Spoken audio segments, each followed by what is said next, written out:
na niliona na nikakumbuka nikasema kwamba tunavyozungumza kwenye msimu wa mama anayetafuta mtoto anatafuta mama, safari huwa inaanza kama hivi.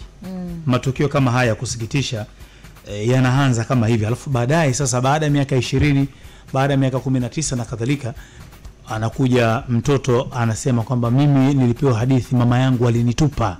Ndio maana wasamalia wema wakaniokota, wakanitunza na vitu kama hivyo. Baada ya kufika umri fulani nikaja kuambia bwana, huyu sio mama yako mzazi. Mama yako mzazi wewe alikutupa. Mama yako mzazi wewe alikutupa. Wewe uliokotwa. Maumivu makubwa sana. Na hili tukio nimeliona likitokea maeneo ya Kinondoni, Kinondoni.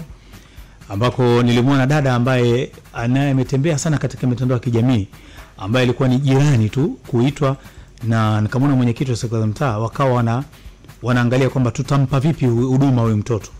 Kwa sababu wanasema Husna, kuna nyumba jirani watu walikuwa kiama. Watu walikuwa kiama, na baada ya hapo baadaye ndio akaja akagundua kwamba pembeni kulikuwa kuna mtoto kichanga kimefunikwa. Kwenye hiyo mizigo ya kuhama au kwenye nini? Pembeni tu ya nyumba hivi. Hiyo nyumba ambayo watu walikuwa na hama. Pembeni hivi. Kwa mujibu wa dada ambaye alikuwa akiojiwa na akatoa simulizi kuhusiana na tukio hili. Na yeye anasema kwamba ndio mtu ambaye mwenyekiti wa serikali za mtaa alimuona kugusa moja kwa moja, na ndio maana akampa jukumu la yeye sasa kuanza kumpa huduma za awali, kwa maana ya watu wako najadiliana sasa mtoto tunamhudumiaje. Wengine wanasema tumpe maji, wengine hata tumpe maziwa. Kwa hiyo ushalifahamu. Kwa hiyo yeye akajambulisha kwamba bwana, kutokana na yeye pia ni mzazi, alijua kwamba huduma ya kwanza kwa huyu mtoto tumpe nini haswa. Hii ni sehemu ya simulizi yake kuhusiana na tukio hili. Tukao tumemchukua mtoto, tukamweka ndani, tukampa maziwa. Mtoto mwenyewe hata sio mrizi, amekunywa maziwa ameshiba. Kwa hiyo baadaye tukasema ili iwe uongozi yani tuweze kupata uhuru zaidi wa kukaa na huyu mtoto, tukamwomba mwenyekiti apige simu polisi. Akapiga simu polisi. Alipopiga simu polisi wakaja. Wamekuja, wakajiridhisha, wakahoji, tukaonesha eneo la tukio mtoto alipoonekana. Baada ya kuonesha eneo la tukio, polisi wakashauri kwamba mtoto amekaa kwa muda gani. Maana tukio limefanyika kama nusu saa, ulikuwa siku ya saa 3. Kwa hiyo taharuki imeendelea mpaka saa 6. Basi tukasema huyu mtoto anaweza kuwa labda ana shida ya kiafya, labda ndio maana mama kamtupa. Ushaelewa yani huyu mtoto alikuwa ametupwa na mama yake. Na sasa hivi Husna matukio wanamkadiria kuwa na umri gani hawajasema, na bado kichanga. Jinsia gani? Ni kichanga bado. Na bado kuzungumza kwamba ni jinsia gani. Watu sasa wamekuwa wanatupa sana watoto, wanakwepa sana majukumu. Alafu kama ndio yule nilomuona amemfunika kabisa baby show vizuri kabisa, akamweka kwenye mazingira ya usafi. Yaani huyu kaje akasema kabisa kadhamiria. Katoka kenda kamweka hiyo sehemu. Kamweka hiyo sehemu. Baadaye mtoto anakuja kumtafuta mama. Na inavyoonekana hakuchukua muda mrefu watu kumuona. Labda kalia mtoto ana kisauti. Kama yule mtoto unakumbuka alichoka uwanja wa ndege. Na yule mkubwa yule kama sio miezi 5 6 hiyo. Kwa kukisia mamake alimwacha kabisa na mfuko wake wa nguo. Unajua mpaka leo? Mpaka leo yule mtoto mamake hajaje kujitokeza. Wasamalia wema wanamlea. Alichukuliwa na serikali. Okay, kwa hiyo kwa ustawi wa jamii. Husna, jana kuna matukio mengi ya kusikitisha haswa ya watoto. Hivi nimefuatilia tukio la Mtwara ile. Mama ambaye amemuua mtoto wake kichanga. Hivi ni mama kumbe sio baba? Ni mama. Ambaye anasema alifanya vile kwa sababu ya kukwepa majukumu. Alimchukua ile mtoto mchanga akamweka kwenye kindoo kidogo kile cha lita 10 afa akafunika na mfuniko. Jamani. Na alitajwa kwa polisi tu wamezungumza, lakini nafikiri hii haijapita dawatini, nimepitisha kutokana na tukio hili. Mama akitajwa kwa jina la Zulfa Matthew Timamu mwenye umri wa miaka 26. Okay. Na akili zake ziko timamu kabisa. Timamu kabisa. Na jeshi linamshikilia mama. Lazima. Kwa maana ya kuweza kunyosha maelezo zaidi. Lakini pia jana tulikuwa na ugeni hapa wa Peter akiwa na mama yake. Ambaye mama yake alikuja hapa 2023 akitoa taarifa kuhusiana na mtafuta mtoto wake alipotea katika mazingira ambayo alimkabidhi. Lakini katika mazingira ambayo yaliendelea kwa kutokumpata tena takriban miaka 30. Ndio. Na akukata tamaa, na alielezea sana kuhusiana na mazingira yalivyokuwa na jinsi alivyoguswa na ndugu ambaye alimwambia shangazi leo machozi basi, na yeye alikuwa na changamoto ya kiafya. Anatoka akiwa hospitali ya taifa, anatoroka kwa kuchomoa kanywa na anakuja mpaka huku. Na namna ambavyo apokewa, na anazungumza kuhusiana na hadithi fupi ya mtoto wake Peter. Na mama yake mlezi Peter kule nchini Uingereza anamuona kupitia YouTube na kisha kumpa taarifa Peter kwamba huyu anayezungumza hapo ndio mama yako mzazi. Na Peter anafanya utaratibu mpaka kupiga simu huku Tanzania, wanaunganishwa na watu wa ofisi Klaus, then Hussein anawapa namba ya simu, mawasiliano yanaanza. Mpaka Peter anatoa ahadi kwamba Peter anapata nafasi na likizo hataweza kuja Tanzania. Mtu kwanza kututafuta mama yake yule kule. Mama yake kule. Wa Uingereza. Sasa ndio Peter anakuja, hatimaye anaona sasa anakuana na mama yake. Anafahamu kwamba kumbe ana kaka yake pia, ana dada yake. Jana wanakuja kuzungumza na Watanzania na kutoa shukrani zao. Sasa jana ilifanyika dua baada ya kutoka hapa. Baada ya kutoka hapa ilifanyika dua pale nyumbani Kinondoni, na bwana Hussein alituwakilisha vizuri sana. Ilikuwa ni dua shukrani iliyoandaliwa na mama Peter na dada yetu Fatuma Bundala baada ya kufanikiwa kukutana na mwanae ambaye alipotezana naye karibu miaka 30 iliyopita. Na hivi tunavyoongea sasa hivi Peter ameshaanza safari ya kurudi Uingereza. Aliondoka saa 9 hii. Ameshaondoka. Kwa hiyo ilikuwa ni sehemu fupi tu ya dua, na tuliombewa pia na sisi Klaus kwa kuweza kufanya hizi kuwakutanisha. Nakuomba ya Rabbi Mwenyezi Mungu, nakuomba ya Rabbi Mwenyezi Mungu, tusamehe na wasamehe na wazazi wetu, na ndugu zetu katika imani, tunakushukuru Mwenyezi Mungu, tunakushukuru kwa jambo hili kubwa, la kukutanisha baina ya mama na mwanawe. Hakuna kuyafanya haya, isipokuwa ni Mwenyezi Mungu mwenyewe. Basi tunakushukuru kwa baraka ya siku ya leo. Basi nakushukuru na wajalie wasikilizane, ya kheri waamrishane, mabaya wakatazane, waondoshe vifundo katika mioyo yao. Baraka zako Mwenyezi Mungu, hakuna kuombwa, hakuna kutakiwa msaada, isipokuwa ni wewe Mwenyezi Mungu. Ndio hii kwa msaada mkubwa ambao Mwenyezi Mungu anaweza kufikisha jambo hili. Mwenyezi Mungu inshallah afanye wepesi. Amen. Allahu ya Qudus ya Burhanu, ya Hannan ya Mannan, ya Muqsit. Nasi tumezipokea dua zote, tunasema amina. Amina, amina, amina. Mambo yanakuwa gani mengi sana. Ni kweli kabisa. Mama akaona usiondoke hivi hivi, lazima tufanye dua ya shukurani kumshukuru Mwenyezi Mungu. Ilikuwa ni dua ya watoto wa chuo watoto wa chuo pale na mwalimu wao. Ndio hivyo, dua imepita salama, ubobo umelika na Peter ameshasafiri kurudi Uingereza. Na sisi tunamtakia maisha mema. Zamu sasa ya bibi kwenda sasa kuona wajukuu. Zamu ya bibi kwenda kuona wajukuu. Wajukuu wako nchini Uingereza. Na mmoja wa jina wake Fatima. Fatima. Na ukiwa kama bibi, safari ya kule ni safari ambayo kila mtu atauhitaji. Kwake yeye pia kuweza kuona familia zaidi. Mambo yanakuwa ni mengi haya, mambo ya kutoa machozi, mambo ya huzuni na kila kitu. Lakini mwisho wa siku Mwenyezi Mungu anakufanyia wepesi wewe uweza kufika na kuweza kukamilisha ile tukio zima lenyewe. Usna na Gea nyinyi mashahidi. Alikuja Barnaba Boy hapa. Alikuja XXL. Gea nakumbuka mpaka ulimsikiliza na ukatuma kabisa mpaka na ujumbe kwamba anachokifanya huyu bwana ni kitu kikubwa sana. Na Gea mpaka ujumbe wako mimi si usahau mpaka leo. Ulisema nasikia raha niko na mwenzangu. Yani ulikuwa unapata raha ile ambayo Barnaba akitoa ile burudani. Ni fundi.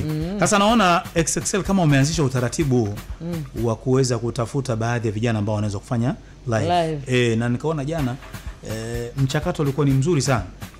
Na sikujua ni nani hasa. Sikujua ni msanii gani. Yani ilifanyika vizuri sana. kwenye ile kwenye ile live session ile. Live mimi sikusikia jana. Sio kwa hapa. No na bwana. Kwenye ile unplugged live session. Usina kwa faida msikilizaji kwa hiki ambacho tunakizungumza na Gay hapa. Sisi ni mashabiki sana wa live, muziki mzuri. Tunachozungumza ni hiki hapa. All right. Now listen. About 8 billion people in the world, but I'm going to need you to focus on this one right now. Nani angewaza that a boy from Bagamoyo would come here today and be this big? Who would have thought that a boy from Bagamoyo would represent today? Anaileta kwako the love story of a Gen Z. Ladies and gentlemen, please welcome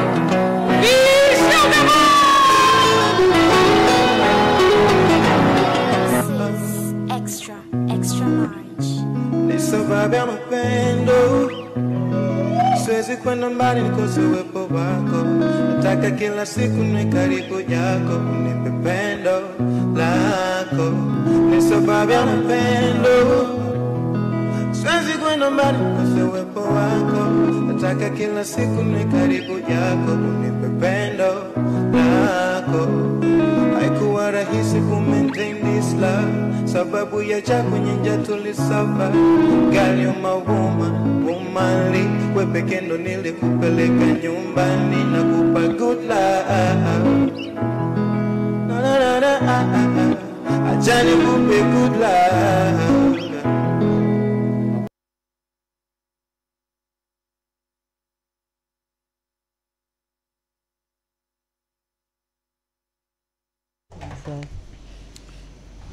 Mmesikia na hii Husna inakuja baada ya hivi karibuni kulikuwa kuna huma na jekejeke watu wakizungumza kuhusiana na baadhi ya wasanii kufanya hizi live. Kumekuwa kwamba kuna changamoto na hii ilianzia kama unakumbuka kwenye tuzo zile za Trace ambazo zilifanyika kule Zanzibar. Yalisema mambo mengi sana, kwa hiyo ikawa sasa watu wanaangalia ikifika show ya live watu wanakwama, watu wanakuwa naangalia nani kafanya vizuri, ilikuwaje na vitu kama hivyo.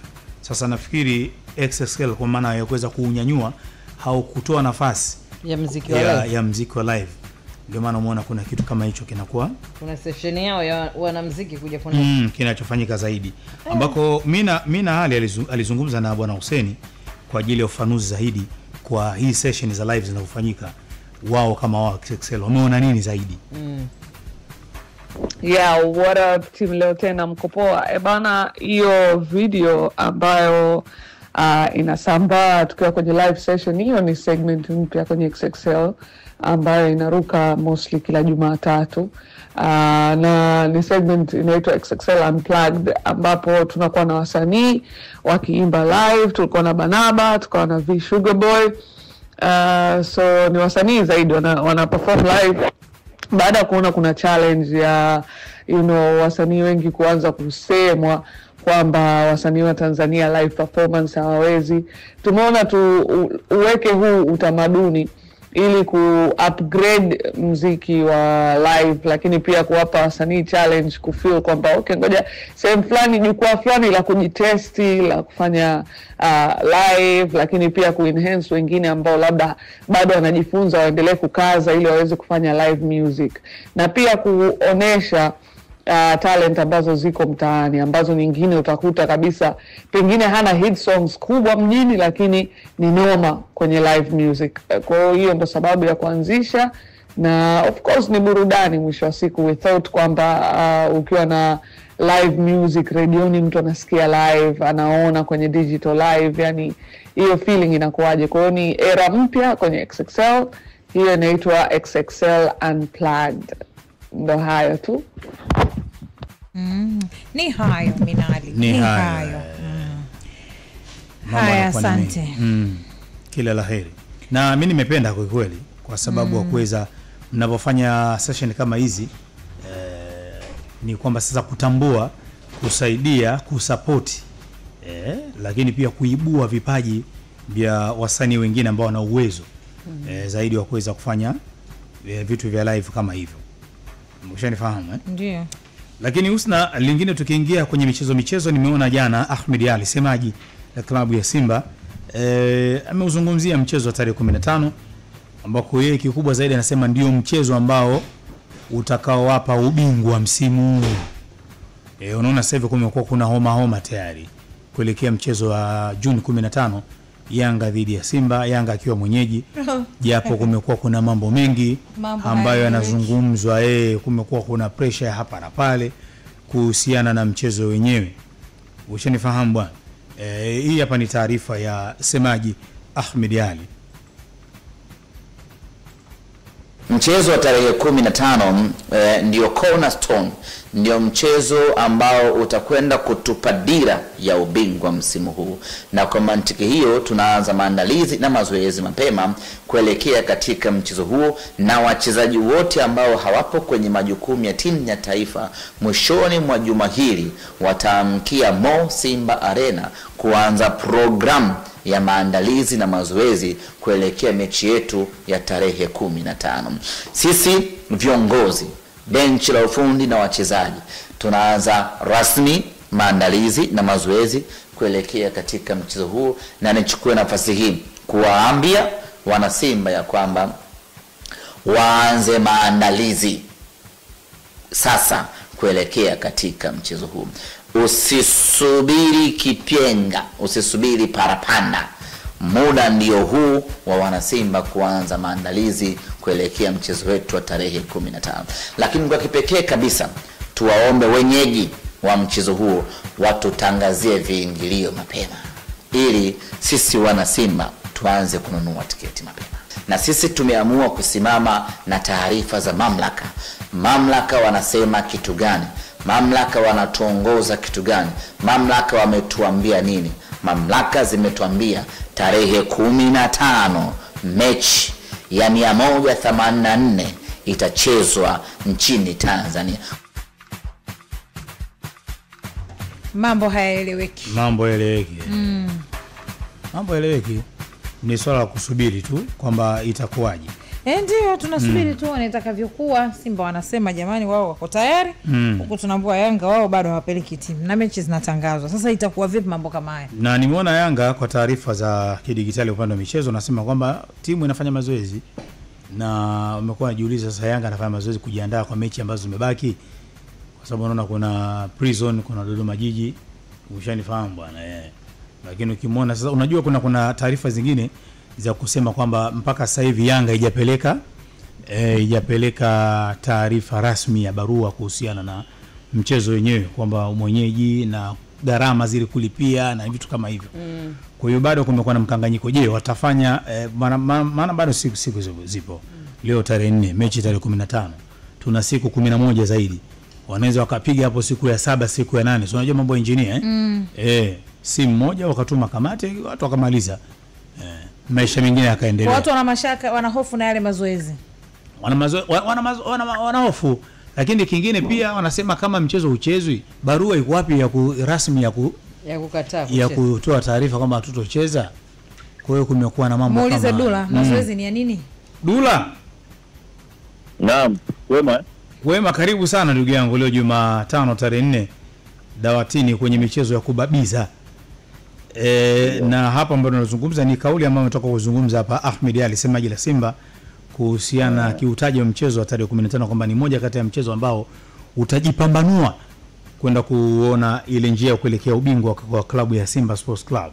Lakini wakati huo kumekuwa kuna homa jekejeke humo kuhusiana na mchezo wenyewe huo, kama kuto kuwepo au kuwepo, kwa sababu kumekuwa kuna mkanganyiko wa taarifa. Lakini pia Usna hapa amebabiza kuhusiana na haya mazoezi ambayo Yanga wanaonekana wanayafanya. Usikute kuna mtego hapa, mtu akiingia hapo sio kaja ukamuumiza kweli. Na wewe ukiwa katika tasnia ya mchezo nini ambacho nakiona, lakini kwenye kutupenyezea kwa taarifa zako mwenyewe. Yes, unajua mimi kusema ukweli kwa ilipofikia hivi napata mashaka. Kwenye upande upi? Kwenye upande wa Yanga kutocheza, na hivi kama inawezekana wako serious. Na kwa wao wanachotaka, kwa mimi nilivyoona toka ile sakata linaanza, Yanga wanachotaka wao ni kwanza wameweka kabisa msimamo wao kwamba hawana imani na bodi ya ligi. Ndio. Na kwa hiyo wanatumia huu mchezo kuweza kupeleka zile hisia zao, na tayari vugu limeshaanza kutokea, na kuna tetesi kwamba mmoja wa wanakamati kamati ya usimamizi wa ligi ambaye mara nyingi inafahamika kama kamati ya masaa 72, anaitwa George Mayawa. Nimeona hiyo. Amejiuzuru.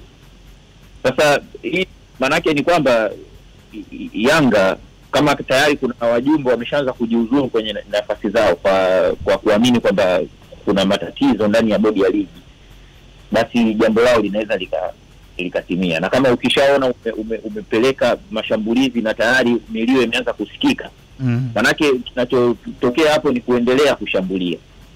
Kwa hiyo naweza kwamba kwa namna moja inawezekana serious, kwa sababu kuhusiana na kuandika barua kwa bodi ya ligi kwamba hawatoshiriki na nini, hawajaandika, lakini baada ya kesi kwenda CAS kule, si walitoa ile taarifa kwa umma kwenye peji yao kwamba bwana Yanga ni atambui tena mchezo wowote wa dabi mpaka labda msimu unaofuata.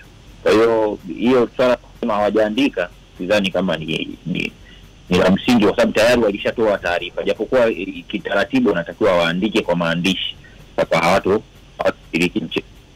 Kwa hiyo hilo ni kwa upande wangu mimi naona kuna userious kwenye hili swala la Yanga kucheza, na kwa sababu wao wamerudia na kurudia mpaka wanaandika kwenye wameprint mpaka t-shirt kwamba hawachezi. Acha tuamini kwamba hawachezi, ikitokea mengine basi hivyo. Lakini kwa upande wa Simba sasa ndio nikigusia tu kwamba kwa Simba mimi ninavyoona ni kwamba wanajiandaa na hii mechi, kwamba wanajiandaa na lolote, kwa sababu wao kwenye hili sakata maana ni sana bodi ya ligi. Lakini kwa upande wa Simba ninavyoona ni kwamba wao wametulia, wanafanya maandalizi yao. Kama itatokea kuna mechi basi watacheza, kama itatokea haijafanyika hiyo basi utatokea mgongano mkubwa baina ya Yanga na bodi ya ligi. Lakini Simba maandalizi yao na hisi yako pale. Sawa. Hivi tumegusia kuhusiana na swala la bwana George Mayawa ambaye huyu ni mjumbe wa kamati ya usimamizi na uendeshaji wa ligi, kamati ile masaa 72, kwamba kuna taarifa za kujiuzuru kwake. Hii imekaje, na kuna taarifa zaidi ambazo unazo kuhusiana na hili? Ya kwa sasa hivi naweza nikasema hapana. Hiyo ni na yenyewe bado haijawa rasmi, lakini tu ni kwamba ni swala ambalo lipo linatembea mitandaoni. Lakini hii kuwepo tu kwa hizi taarifa, tafsiri yake ni kwamba majibu yanaanza kuja kwamba basi ni kweli wanachokilalamikia Yanga kwamba hawana imani na bodi ya ligi, na ikitokea kuna vitu vinaanza kufukuta ndani ya bodi ya ligi, maana ni kwamba majibu yanaanza kuonyesha kwamba kweli kuna changamoto kwenye utendaji. Na kama itatokea amejiuzuru kweli, naamini haitokuwa peke yake. Sio hii kamati ina watu 13. Hii kamati ya masaa 70 ina watu 3 na mwenyekiti Steven Mguto ambaye pia ni mwenyekiti wa bodi ya ligi.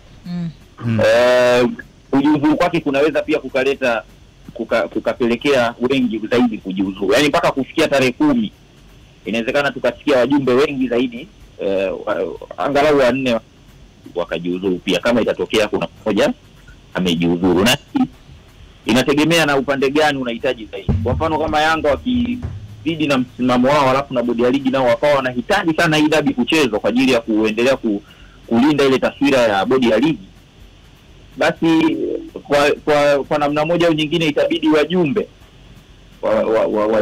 na watendaji kwenye maeneo ya kamati ya ligi pamoja na mamlaka wanatakiwa wengi basi wajiuzuru ili kuwaridhisha Yanga waweze kukubaliana na swala la kucheza dabi, kwa sababu wao Yanga wanachotaka ni uwajibikaji kwa maelezo yao. Kwa hiyo kama itatokea kuna uwajibikaji, basi wao wako tayari kucheza. Sasa hili jambo navoliona kwa upande wangu navoliona kwamba kama itatokea hivi inaweza ikaja kuleta pia madhara baadaye mbeleni, kwa sababu kama timu moja ina uwezo wa kucommand, inaweza kama kutoa amri fulani kwa bodi ya ligi, na bodi ya ligi nao wakakubali na kutii, inaweza ikawa shida baadaye siku za usoni, kwa sababu kuna uwezekano swala kama hili likajirudia au yakawa yanajirudia mara kwa mara. Sawa, lakini Dula, ni jambo kwa upande wangu naona liko hivyo. Nilikuwa nataka kuongezea kwa sababu umemtaja hapo mwenyekiti wa bodi ya ligi kuu Steven Mguto. Umeona sasa hivi yupo kwenye semina ya mamlaka ya mapato Tanzania TRA. Wakipata elimu. Kuna semina inaendelea pale katika hoteli ya King Jada ambako wanapewa semina kuhusiana na uendeshaji wa mapato kwa maana ya upande wa ligi kuu. Kwa hiyo mpaka sasa hivi mwenyekiti yupo kwenye semina ile, amehudhuria, na nimeona kuna baadhi ya video clips zinatembea katika mitandao ya kijamii akiwa anazungumza kwa maana ya semina na elimu anayopata kwa maana ya usimamizi wa ligi kuu, lakini pia na ligi yetu NBC Tanzania. Ameongelea David, si viongozi wanajihuzuri kwenye ile bodi Husna. Sasa ndio maana namuuliza Dula kuhusiana kwamba kwa sababu hii bodi ina watu wengi. Sasa ni kama ni huyu anahitajwa kama kajihudhuru yeye, inatakiwa watu wengi wamefanya nini, wao wameachia ngazi, lakini mwenyekiti bado namuona yupo kwenye mkutano na kula semina na maisha mengine yanatakiwa yaendelee. Nye pambania ndio rasmi, lakini yote sawa, hiyo kujihudhuru ni bado inatembea. Kwa sababu kozi ya kujihudhuru lazima taarifa kwa umma itoke. Okay. Sio official. Kwa hiyo ni mapema kusema kwamba watu wanajihudhuru. Ila hizo na kipindi kama hicho kozi taarifa zinakuwa nyingi. Kwa hiyo bado tutazungumzia habari za mitandaoni. Yaani hapo mpaka jambo lije litoke ndio tunaweza tukasema sasa hii ni rasmi. Lakini kwa sasa hivi mambo ndo hayo kwamba na unajua mara nyingi kwenye masakata kama haya ukiona jambo linatembea linakuwa na uwezekano mkubwa sana tayari limesha ila ule muda wa watu kupewa taarifa ndo unachelewa, lakini watu vyanzo vinaanza kupata taarifa mapema. Sawa sawa. Bwana, kwa kumalizia Dula, nimeona mchezaji ule nyota wa zamani wa Aston Villa Mahmoud Trezeguet ambaye amerejea nyumbani Al Ahly ule nchini Misri, ambako timu ile ilimrudisha katika soka la vijana 2012 ile. Nimeona Al Ahly wametoa zile pesa ambazo Usna anakuaga pendagi kuzisikia kwa maana ya kumrudisha katika timu yake. Wametoa bilioni 4.6 kwa maana ya kuweza kumrudisha katika timu hii ya Al Ahly na kujiandaa katika kombe la dunia ngazi ya klabu. Si umekutana nalo lile? Ndio nimekutana nalo. Of course wana mchezo dhidi ya Miami kutoka USA, kule USA of course. Sawa. Na kisha kweli na dau ambao wamemchukua ni kubwa sana. Takriban kwa sababu kwenye transfer market yake, maana thamani yake mchezaji ni euro bilioni 5. Hiyo ni unazungumzia zaidi ya bilioni 10. Unaona, zaidi ya bilioni 10 za Kitanzania.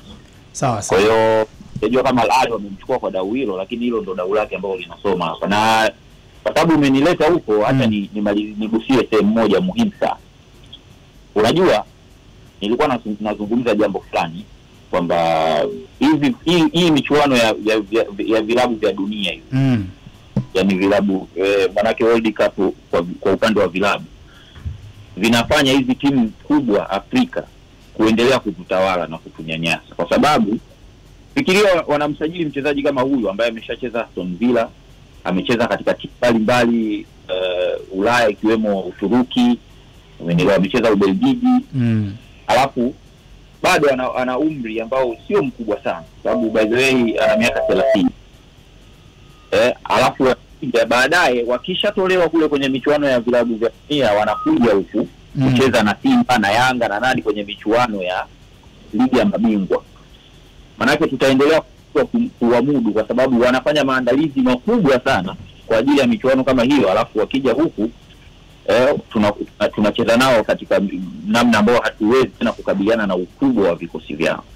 Kwa sasa mimi ningependa pia vilabu vyetu vipambane ili na wenyewe wao siku moja vipate kushiriki kwenye hii michuano, kwa sababu kule watakuwa na uwezo wa kukusanya mahela chungu mzima, na pengine wanaweza nao wakasajili wachezaji kama wa bilioni 10 kama kusikia bilioni 15 ili na sisi tuweze kupata nguvu ya kufika kwenye hatua kubwa za mchuano ya vilabu barani Afrika.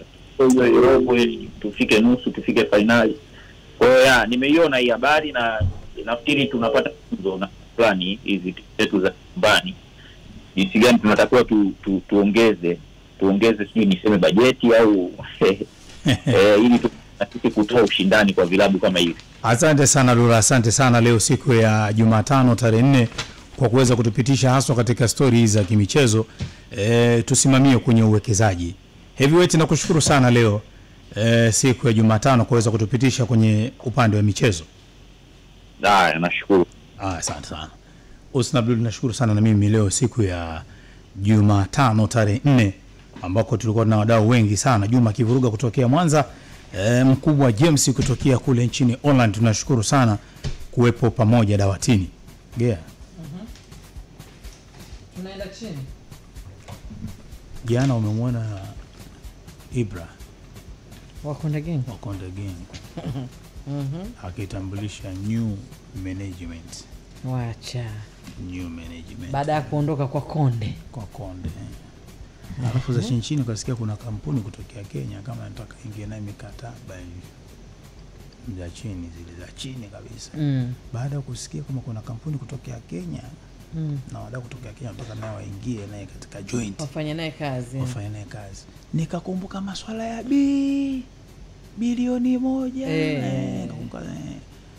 Ndio hapo wangelikumbuka shangazi, nikasema shangazi hapana, lazima shangazi. Unataka kusema kwamba bilioni 1 anayo ailipe au? Nikasema shangazi atoe neno kumshauri kijana, sawa kama ni kweli kuna hiyo kampuni kutokea Kenya, mkataba upitie vizuri, kama mtafute ni nani. Sasa nikasema hata nichukue neno la shangazi na shangazi pia naye azungumze, amshauri, atafute nini, mwanasheria, atafute watu wanaojua Kiingereza. Sababu mikataba mingine inakuja kwa Kizungu sasa ya Kiingereza mikataba mingi inakuja kwa lugha ya Kiingereza. Kwa hiyo hapa mtafute mtu anayejua Kiingereza vizuri, amtafute mwanasheria, amfafanulie, aone makubaliano yako kwa namna gani, ikitokea ameshindwa, ikitokea amefaulu, mambo yanakuwaje. Yaani lazima ajue hivyo vitu.